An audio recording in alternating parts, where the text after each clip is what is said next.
Although most of us have a soft spot in our hearts for vintage and veteran cars, it can't be denied that there's a certain smugness in our attitude when we compare some of these noisy and rather messy old contraptions with the smooth-running cars of today. But one old car that certainly defies the general description is the 1912 Baker, because this model was an electric brougham and noiseless.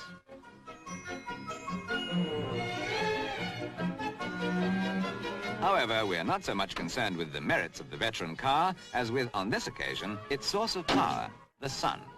For this is the world's first solar car, powered by a 10,000-cell panel on the roof, brought over from the United States by scientist and pioneer in this sphere, Dr. Charles Escoffery, to illustrate the potential of solar energy.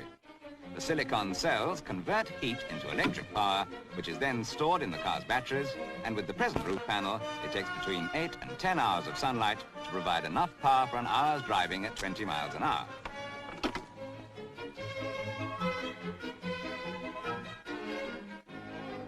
Solar cars, of course, are not yet commercially practicable, but what is important is that this vehicle uses the same type of solar cells already used in space satellites.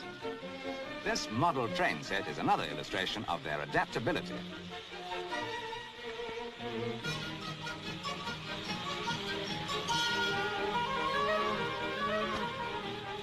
Notice that a man's shadow falling across the cells, blocking out the sun, is enough to stop the train.